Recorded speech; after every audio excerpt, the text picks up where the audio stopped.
മക്കളെ നല്ല ബിരിയാണി ഒരു പൊതിക്ക് 50 രൂപയുള്ളൂ. വരി വരി, നല്ല നാടൻ ചിക്കൻ ബിരിയാണി. വരി വരി.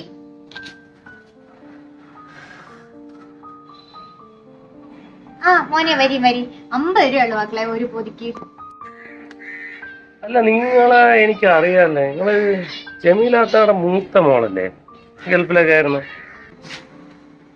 ആ മോനെ എങ്ങനെ എന്നെ അറിയാം? ആ അതെ, ആ ജമീല മാമയെ അറിയല്ലേ? അവരെ മൂത്ത മോളാണെന്ന്. നിങ്ങൾക്ക് എന്ത് പറ്റി? നിങ്ങൾ ഗൾഫിൽ നിന്നൊക്കെ എന്ന് വന്നു? എന്താ ഈ അവസ്ഥയിൽ ഇങ്ങനെ? എവിടെയാണ് സഹോദരിയൊക്കെ? എവിടെയാണ് അനിയത്തിയും? അതൊരു കഥയാണ്. ഗൾഫിലായിരുന്നു ജീവിതം മൊത്തം. അതൊരു സിനിമ ആക്കാനുള്ള കഥയുണ്ട് മക്കളെ, ഞാൻ പറയാം.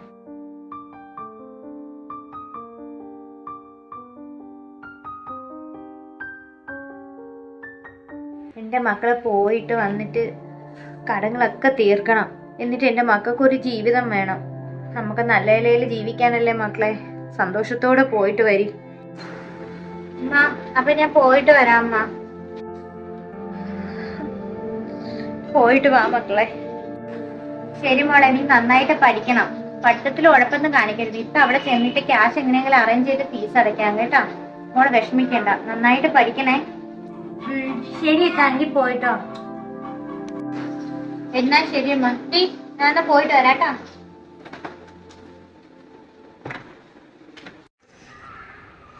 അവളോട് ഇപ്പൊ എപ്പോഴും നീ കാവലായിട്ടുണ്ടാവണേ. എന്റെ കൊച്ചിനെ കാത്തോളണേ.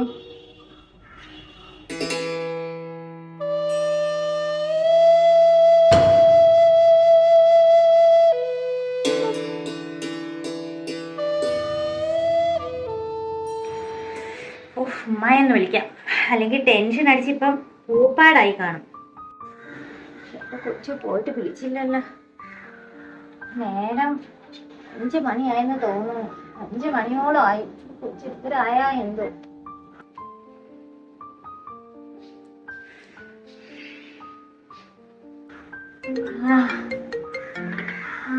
ഗൾഫ് നമ്പറാണെന്ന് തോന്നണം. മോളായിരിക്കും. ഹലോ ഹലോ ഉമ്മ. ഞാൻ ഇവിടെ എത്തി ഉമ്മ.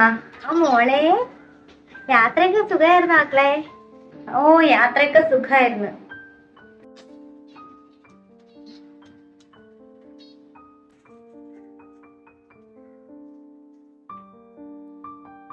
പിന്നെ സെറീന എവിടെ? പിന്നെ ഇവിടെ ഉണ്ട്, ഇവിടെ ഉണ്ട്. ഞാൻ കൊടുക്കാം കൊടുക്കാം. കൊടുക്കി.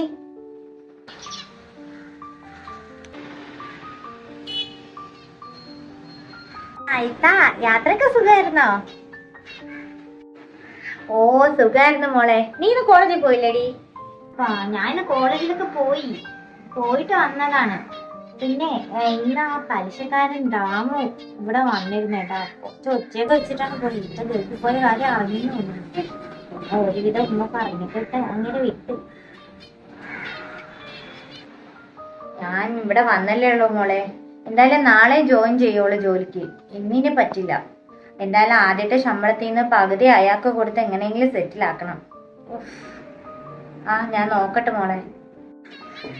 പിന്നെ തന്നെ ഉമ്മാക്ക് കൊടുക്കാമേ ഫോണ്. ശരി. മോളെ, മോളൊന്നും ആലോചിച്ചിട്ട് വിഷമിക്കൊന്നും വേണ്ട. അത് ഉമ്മ ഡീൽ ചെയ്തിട്ടുണ്ട്. എങ്ങനെയൊക്കെ പറഞ്ഞൊക്കെ സമാധാനിപ്പിച്ച് വിട്ടിട്ടുണ്ട്. മോള് നന്നായിട്ട് ഭക്ഷണമൊക്കെ കഴിച്ചിട്ട് വിശ്രമിക്കാൻ നോക്ക്. യാത്രാ ക്ഷീണം കാണും. ഭക്ഷണമൊക്കെ കഴിക്കാം അമ്മ. ശരി, നിങ്ങൾ നന്നായിട്ട് ഫുഡൊക്കെ കഴിക്കണേ. ഞാൻ പൈസ അറേഞ്ച് ചെയ്ത് എങ്ങനെയെങ്കിലും ദാമുന് കൊടുക്കാം അമ്മ. ശരി. ശരി.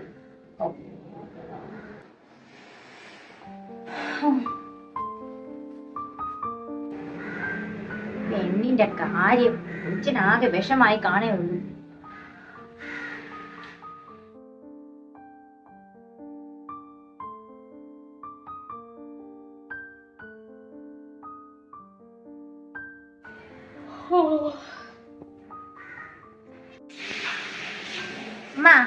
എനിക്ക് നാളെ കോളേജിൽ പോകുമ്പോ കുറച്ച് ക്യാഷ് വേണം കേട്ടോ. അതെന്തൊരാവശ്യം ഇപ്പൊ ക്യാഷിന്? കഴിഞ്ഞ മാസം നീ ഒരു 5000 രൂപ എന്തരാ വേണോന്ന് പറഞ്ഞ് ഇവിടുന്ന് വാങ്ങിച്ചോണ്ട് പോയത്. അത് പിന്നെ കോളേജ് ഡേ ആണ് വരണത്. അത് അന്ന് വാങ്ങിച്ചത് വേറെ ഫീസ് കൊടുക്കാനുണ്ട്, എക്സ്ട്രാ വാങ്ങിക്കാനൊക്കെ അല്ലേ. ഇതിപ്പോ കോളേജ് ഡേ ആണ് വരണത്. പിന്നെ എനിക്ക് എന്റെ ഫ്രണ്ട്സിനൊക്കെ ഒരു പാർട്ടി കൊടുക്കാനുണ്ട്. എല്ലാരും അങ്ങോട്ടും ഇങ്ങോട്ടൊക്കെ പാർട്ടി ചെയ്യാറുണ്ട് ഉമ്മ. ഞാൻ മാത്രം എന്തോന്ന്, എനിക്ക് എല്ലാരും മുമ്പിൽ ഒരേപോലെ നിക്കണ്ടേ? അല്ലെങ്കിൽ നാണക്കേടല്ലേ ഉമ്മ? പിന്നെ നിന്റെ ദൂർത്തടി ഇച്ചിരി കൂടണുണ്ട് കേട്ടാ. എന്റെ കൊച്ചു ആ മരുഭൂമിയിൽ കിടന്ന് കഷ്ടപ്പെട്ടിരുന്ന പൈസയാണിത്. എനിക്ക് അതിന്റെ കാര്യം നോക്കണ്ടേ? നീ മാത്രമാണോ എനിക്ക് കൊച്ചായിട്ടുള്ളത്?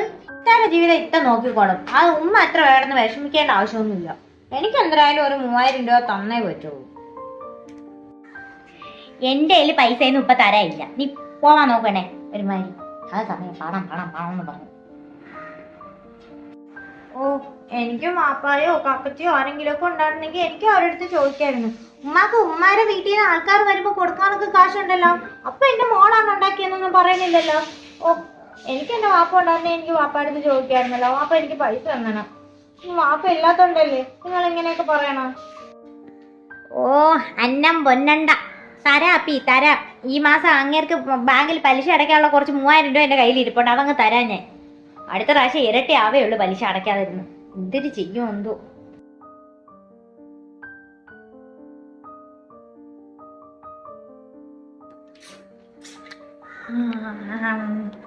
ഉമ്മ, പിന്നെ ഉമ്മ, എനിക്ക് ഒരു ലാപ്ടോപ്പ് വാങ്ങണമായിരുന്നു ഉമ്മ. പഠിക്കാനാണ്. എല്ലാ കുട്ടികളുടെ കയ്യിലും ലാപ്ടോപ്പ് ഒക്കെ ഉണ്ട്. എനിക്ക് ഒരു ലാപ്ടോപ്പ് വേണം. അതിന്റെ ഒരു കുറവേ ഉള്ളൂ ഇനി. അത് പിന്നെ ഞാൻ ഇത്താരടുത്ത് വിളിച്ചപ്പോ ഒന്ന് സൂചിപ്പിച്ചിട്ടുണ്ട് കേട്ടാ.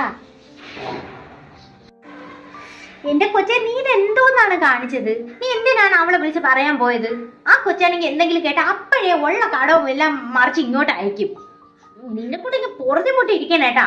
ആ കൊച്ചു ഒരു പെണ്ണാണ്, അതിനും വേണം ജീവിതം. നിനക്ക് അപ്പോഴപ്പോഴും പറയുമ്പോ അതും ഇതും വേണം. പിന്നെ ഈ വീട്ടിലെ കടങ്ങൾ തീർക്കണം. പോയിട്ട് 2 വർഷമാണ് ആയത്. 2 വർഷം. പകുതി കടം മാത്രമേ തീർന്നോളൂ ഇപ്പോഴും. ആ കൊച്ചി ഈ ചെറിയ പ്രായത്തിൽ കിടന്ന് കഷ്ടപ്പെടാൻ പോയതിനെ ഈ വീട്ടിലെ കടങ്ങൾ തീർക്കാനാണ്. അതിന്റെ ഇടയ്ക്ക് നമ്മളെ ഒരു ലാപ്ടോപ്പ് വേണം തേങ്ങ. എന്നെ കൂടെ പറയിപ്പിക്കരുത് ഏട്ടാ. ഓ, അത് പിന്നെ ഇത്താരും ഉത്തരവാദിത്വമല്ലേ? എനിക്ക് ജോലിയൊന്നും ഇല്ലല്ലോ. എനിക്ക് ജോലി ഉണ്ടായിരുന്നെങ്കിൽ ഞാൻ പിന്നെ എന്തെങ്കിലുമൊക്കെ ചെയ്യില്ലായിരുന്നു. ഇനി ഞാൻ പഠിച്ച് ജോലി വാങ്ങിച്ചിട്ട് വേണം എന്റെ ആഗ്രഹങ്ങളൊക്കെ സാധിക്കും. ഇപ്പൊ എനിക്ക് നിങ്ങളുടെ അടുത്തൊക്കെ അല്ലേ പറയാൻ പറ്റുള്ളൂ. ഓ, അല്ലെങ്കിൽ ഉമ്മാരെ പറച്ചില് കേട്ടാ ഇതെല്ലാം എന്റെ കുറ്റമാണെന്ന് തോന്നുന്നു. ഞാൻ പോണു. ചേട്ടാ, ഇതൊരു നടക്കി പോണ ലക്ഷണമൊന്നുമില്ല. അതിനെ പിടിങ്ങി തിന്നെ എന്നെ. ഗതികേടല്ലാതെ എന്തോന്ന് പറയാൻ. തന്നപ്പടി ജീവനോടുണ്ടെങ്കിൽ അങ്ങനെ അടുത്തെങ്കിലും പറയായിരുന്നു. അത് പറയണേ കാര്യമില്ലേ?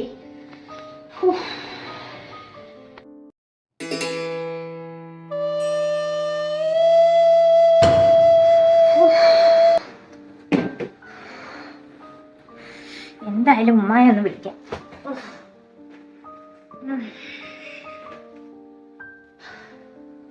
ഹലോ അമ്മ, എന്തൊക്കെയുണ്ട് വിശേഷം? ഹലോ മോളെ. ഇവിടെ എല്ലാവർക്കും സുഖമായിട്ടൊക്കെ ഇരിക്കണം. പിന്നെ അവളെ ഒരു കാര്യം പറയണ്ടായിരുന്നു. നീ അയച്ച പൈസയിൽ ദാമുവിന്റെ പലിശ ഞാൻ തീർത്തിട്ടുണ്ട്. ഇനി ലോൺ ഒരു 6 ഗഡുവും കൂടി ഉണ്ട് അടച്ചു തീർക്കാൻ. ഇതിന്റെ ഇടയ്ക്ക് ഒരു കാര്യം എനിക്ക് പറയണം. നമ്മളെ രമേശ് ബ്രോക്കർ ഇല്ലേ, അവൻ നമ്മളെ ഇളയ കൊച്ചിനെ ഒരു ആലോചന കൊണ്ടുവന്നു, ഒരു എഞ്ചിനീയറിന്റെ ആലോചന. കേട്ടെടുത്തോളം നല്ലതാണെന്ന് തോന്നണം മക്കളെ. ഇപ്പൊ അവളെന്തായാലും ഒരു 3rd ഇയർ അല്ലേ, ഒരു വർഷം കഴിഞ്ഞിട്ട് അവർക്ക് കല്യാണം മതി എന്നാണ് പറയണത്. അപ്പൊ നമുക്ക് എങ്ങനെയെങ്കിലും അതൊന്ന് നടത്താൻ നോക്കാം. മോൾക്ക് വിഷമമൊന്നും ഇല്ലല്ലോ, മോളിരിക്കുമ്പം അവളെ കാര്യം നടത്താം. ഉമ്മാക്കൊരു വിഷമമൊക്കെ ഉണ്ട്, എന്നാലും നമ്മുടെ സാഹചര്യം നോക്കണ്ടേ.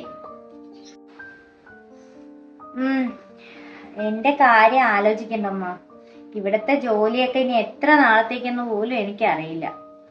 അവളുടെ കാര്യമെങ്കിലും നടക്കട്ടെ. ഞാൻ എങ്ങനെയെങ്കിലും പൈസയൊക്കെ അറേഞ്ച് ചെയ്യാം. നീ ധൃതിയൊന്നും പിടിക്കണ്ട.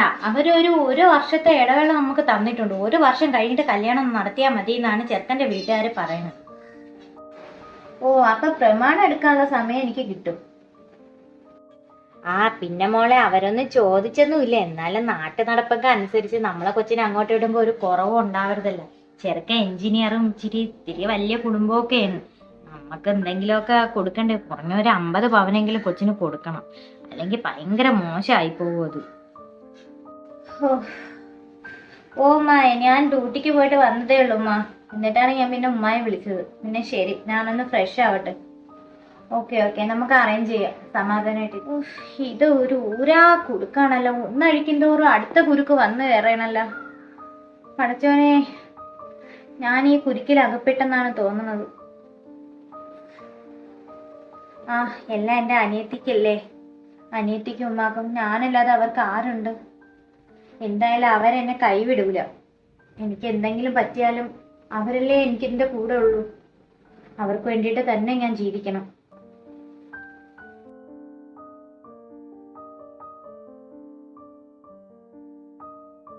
ആ ജമീലാത്ത, പിന്നെ അല്ല ജമീലാത്ത, ഞാൻ ഒരു കാര്യം അറിഞ്ഞ് അങ്ങനെ വന്നതാണ്. നാട്ടുകാരല്ലേ ഓരോന്ന് പറയണം. അപ്പൊ ഞാൻ വിചാരിച്ചു എന്തായാലും ജമീലാത്തായി കണ്ട കാര്യം തുറന്ന് പറയാന്ന് പറഞ്ഞു വന്നു. നമ്മളെ മൂത്ത മോളിപ്പൊ നാട്ടിലൊന്നും കാണാനില്ലല്ലോ. ഇപ്പൊ പോയിട്ട് ഒരുപാട് വർഷമായില്ലേ? അല്ല, വല്ല അറബിയെ കെട്ടി കൂടിയെന്നാണ് ഇവിടെ നാട്ടുകാരൊക്കെ പറയണത്. ശരിയെന്നെ? ആ രാധേ, ആളുകൾക്ക് എന്തൊരു പറഞ്ഞൂടാ. കഷ്ടം. എന്റെ കൊച്ചി ഇവിടെ പോയപ്പോ തന്നെ കടത്തിമേ കടമായിരുന്നു. നിനക്കറിയാലോ.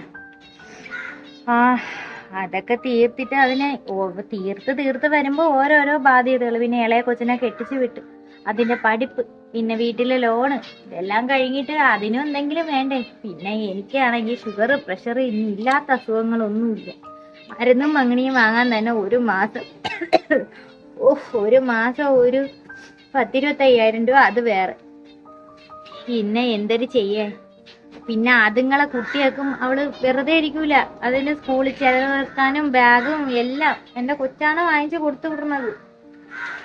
ആ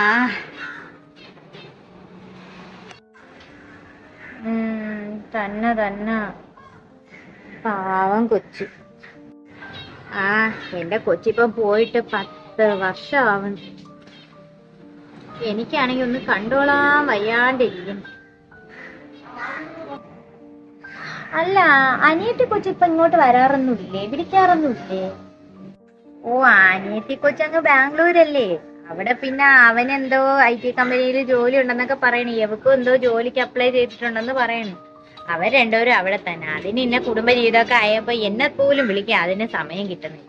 അതിനാണെങ്കിൽ വീട്ടിൽ വന്ന് നിൽക്കാനും പറ്റില്ല. പിള്ളേരും കുട്ടികളൊക്കെ ഉള്ളതല്ലേ.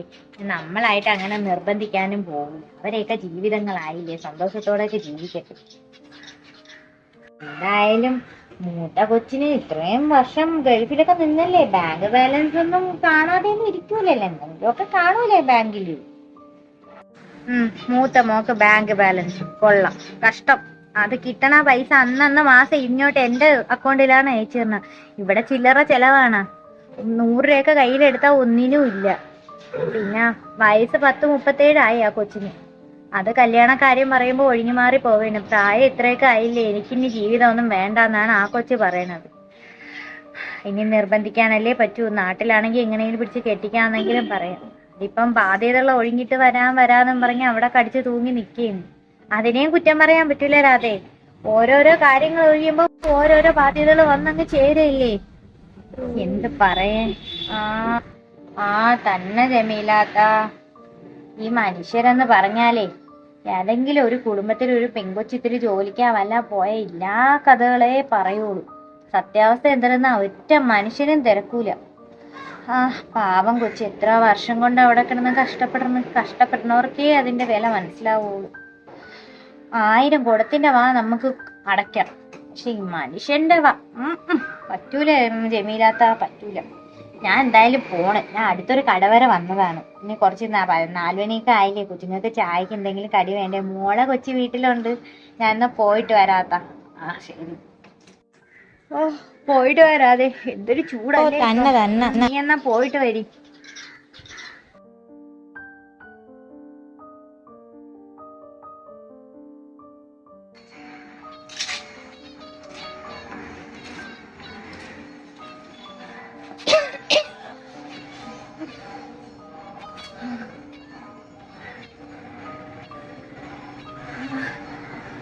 എത്ര നാളായി ഞാൻ എന്റെ വീട്ടിലോട്ടൊന്ന് വന്നിട്ട്.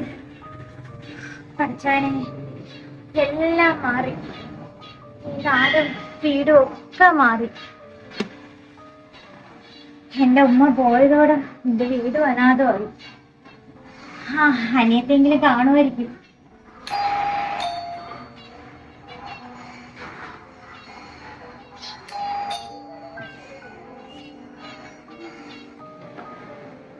ആരാ മനസ്സിലായില്ലല്ലോ? ആരാ? അല്ല, നിങ്ങള് ഇത് ജമീല എന്ന് പറഞ്ഞ ഒരാളിന്റെ വീടല്ലായിരുന്നോ? അതെ അതെ, അവരുടെ വീടായിരുന്നു.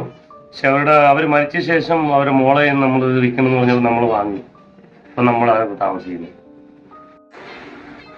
അല്ല നിങ്ങള്? ഞാൻ അവരുടെ ഒരു മൂത്ത മകള്. അതെ മനസ്സിലായി. മൂത്ത മകളല്ലേ? ഗൾഫിലായിരുന്നു എന്ന് പറഞ്ഞു. ഇവിടെ ഇല്ല, നാട്ടിലില്ലാന്ന് പറഞ്ഞ. കേറി വെള്ളം കുടിച്ചിട്ട് പോകാം. കേറി. ഗൾഫിലായിരുന്നു. അവരാണ്. ആളാണ് ഞാൻ. ഒന്നും കുടിക്കാനൊന്നും വേണ്ട, കേറണില്ല. എനിക്ക് എന്റെ അനിയത്തിയുടെ വീട്ടിലെ അഡ്രസ് ഒരു തുണ്ടിൽ എഴുതി തരുമോ? അറിയാം, അഡ്രസ് തരാം.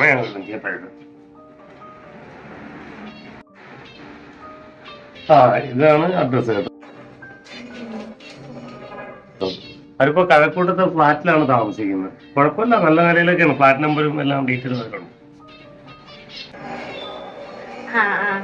ഓ ശരി, വലിയ ഉപകാരം. ശരി എന്നാ. ഓക്കെ, ശരി എന്നാ. ഞാൻ പെട്ടെന്ന് ചെന്നാ ഈ സമയത്ത് വണ്ടി ഉണ്ടാവുമല്ലോ? വണ്ടി ഉണ്ടാവും.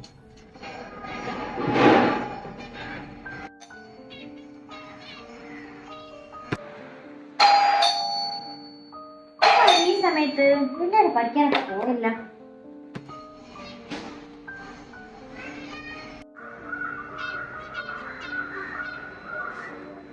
ആരാ? മനസ്സിലായില്ലല്ലോ. നിനക്കെന്നെ മനസ്സിലായില്ലല്ലേ? ജമീലാന്ന് ആളിനറിയോ? ജമീലാരെ മൂത്ത മകളാണ് ഞാൻ. അല്ലോ, ഇതാ എനിക്ക് മനസ്സിലായില്ലേ. ഇതെന്തോന്ന് പോലെ ഇത്? നിനക്ക് സുഖം തന്നെ ഇല്ലേ? ഇതാ കേറി ഭാഗത്തിരുന്ന് സംസാരിക്കാം. വരി.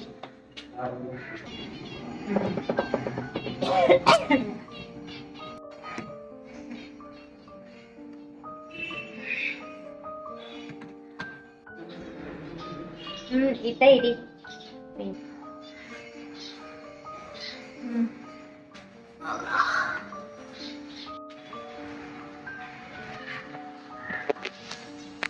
നീ വീടൊക്കെ വിറ്റല്ലേ?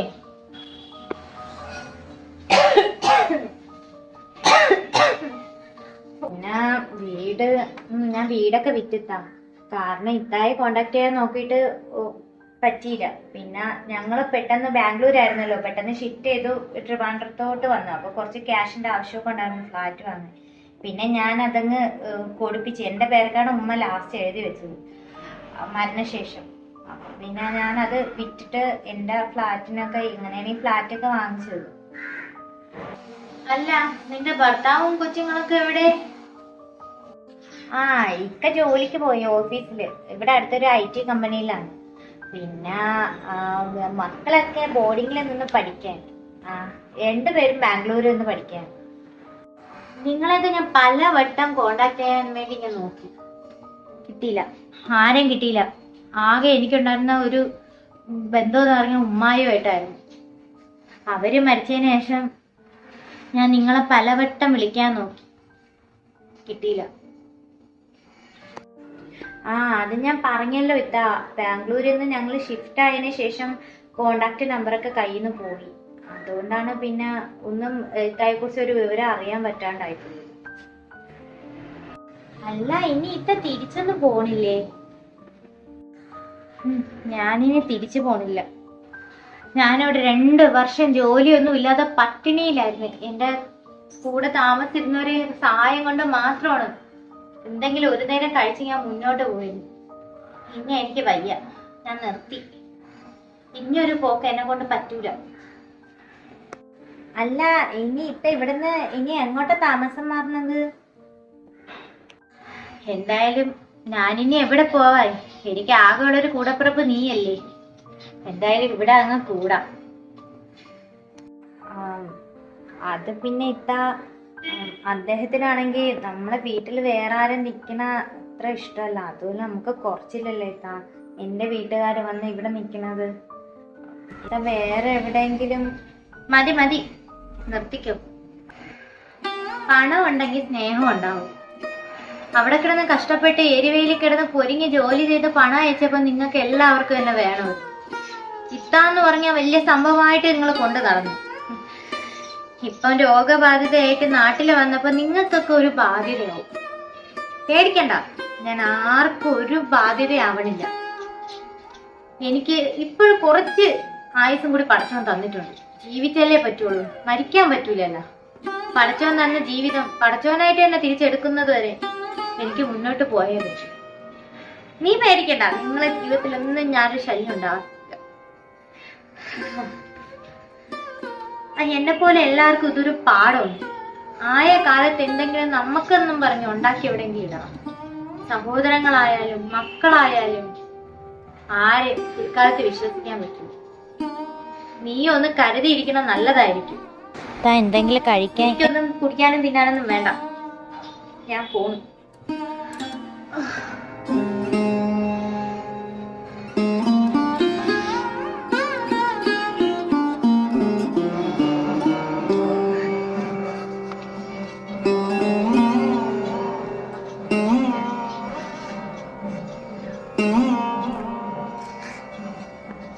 ഇതാണ് മക്കളെ ഈ മാമിയുടെ കഥ.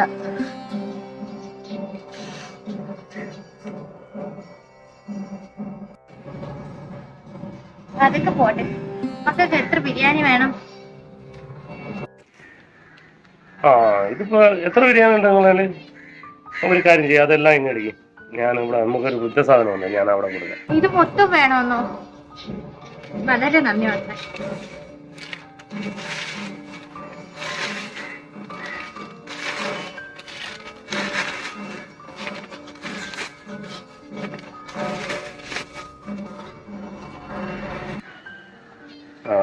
ഓക്കെ, അതാണ് ക്യാഷ്. ശരി, ഇതാണ് പൈസ.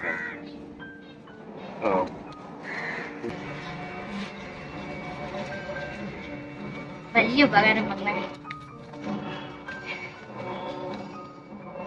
ശരി എന്നാ, പിന്നെ ഞാൻ ഫോട്ടോ വാങ്ങി പോയിട്ട് മക്കൾക്ക് നല്ലത് വരും. കഷ്ടം തന്നെ, മനുഷ്യന്മാരുടെ ഒരു അവസ്ഥ എങ്ങനെ ജീവിച്ചതാണ്.